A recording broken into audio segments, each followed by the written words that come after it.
I-discuss muna natin ang current situation para malaman natin kung para sa iba ang reading o hindi. Dito ang side mo at dito naman ang side ng other person. So, sa'yo muna.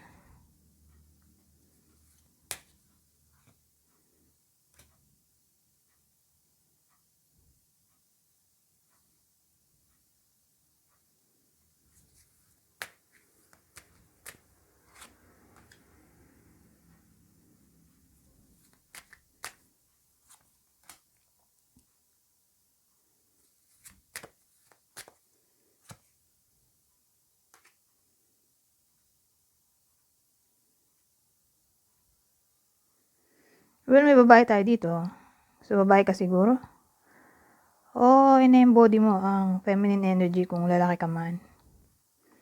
So, mag-resonate lang sa lalaki to kung ina-embody niya ang feminine energy. Pero again, babae. Na energy ang bida dito.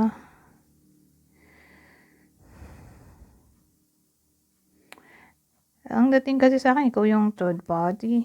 Dito yung original. Kung hindi ka third party, wag mo na panoorin. Kasi di rin mag-resonate sa'yo to. Useless. Diba?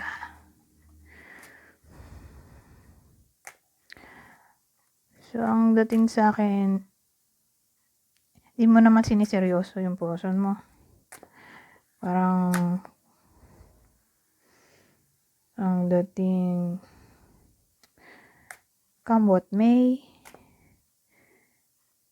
Kung magsiseryoso siya, di okay. Kung hindi, okay pa rin. Hindi ka naman nag-expect ng kahit ano. Ang gusto mo lang ay respect. Saka peaceful connection. So, pasensya na kayo, medyo magalaw yung yung camera o cellphone kasi tawag dito, nakahang lang kasi siya. Kaya konting galaw lang ng braso ko, nayugyug na.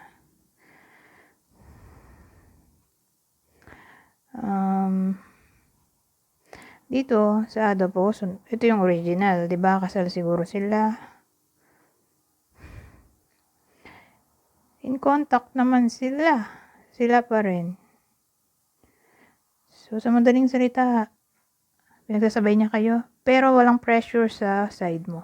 Hindi mo siya pinipressure o pressure sa kahit ano. Ang gusto mo lang talaga ay peaceful connection.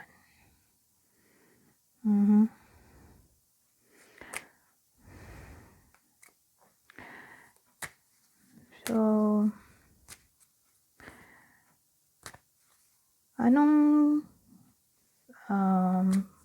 feelings ng person mo para sa orig niya? Hindi. Dito pala yung feelings ng orig. At dito ang feelings ng person mo sa orig. So, orig to, feelings niya para sa person mo. At dito naman yung feelings ng person mo para sa orig.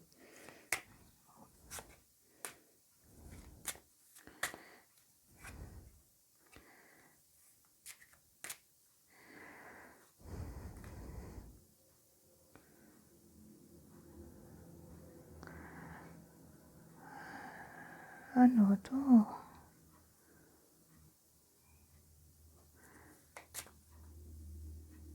Ito, sa person mo. Para sa orig. Oh. So, ito nga yung literal na babae.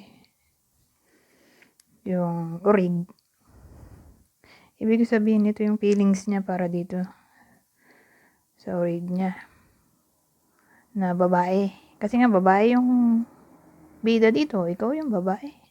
O kung lalaki ka nga, in-embody mo ang feminine energy.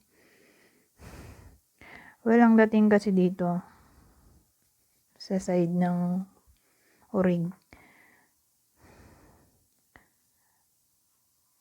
feeling niya, may ibang option yung puso niya. Ramdam niya yun o may kutob siya na niloloko siya. Feeling niya, hindi lang siya. Kumbaga, feeling niya may iba pa. So, alam niya o may kutob siya na may third party. Yung puso niya. Dito naman sa puso mo, anong feelings niya? Dito sa orig.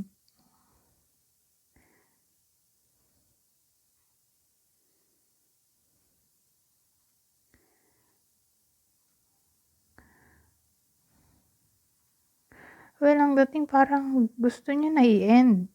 Ikaw siguro to. Kasi ano to, removing. Cut yan eh, sight. Di ba pang tabas ng ng palay. O ewan ko, ginagamit siya sa pangkat. Ito masks. So, to, card ng deception. Parang gusto niya na siguro iwan ka. O i-combine natin. Ikaw yung iiwan dito. Parang gusto niya na magpakatino. Kasi siguro, nga eh, nakakakutob na tong orig tungkol sa'yo. O siguro nga, pinag-aawayan na nila ikaw. Ang dating parang ayaw na niyang lokohin. Original. O sabihin natin ito yung original. Ayaw niyan lokohin tong original niya. O sabihin natin gusto niya nang i-cut itong panloloko niya. So ikaw yung ikakat niya.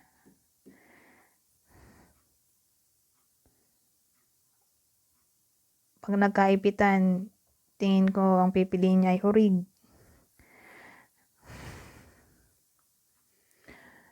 Anyways, po tayo ng ibang detalye dito.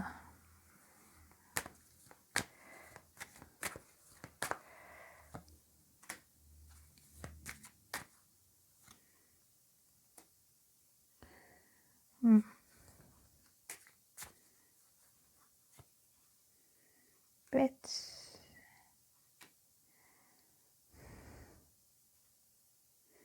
So, may air sign tayo dito. Gemini, Libra, Aquarius. Pwedeng ikaw to. Puson mo. O tong original. Moving in. Change of residence. Moving in with your partner. Kasi sa senaryo natin kanina, mukhang ikaw yung ikakat. So, ang dating baka mag-iba ka ng bahay. Change of residence.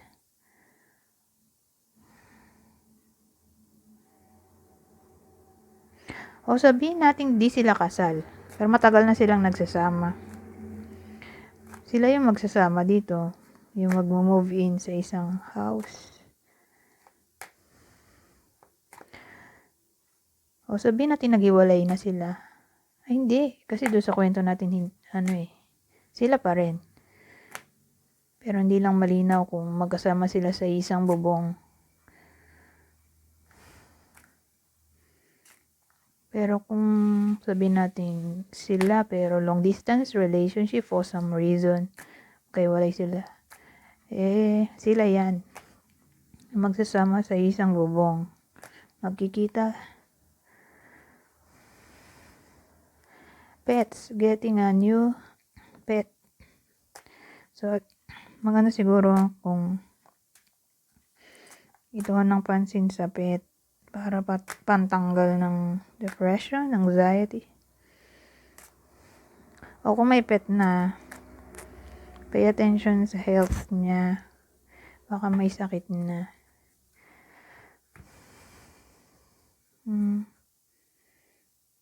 Clue. Bukod dyan sa air sign, Bukod dyan sa air sign, Gemini, Libra, Aquarius, ano pa ang ibang clue? Kuha ko ng 6. Sagittarius, Libra. Ito yan eh. Air sign din, no? Libra. Ulit. Sagittarius, ulit.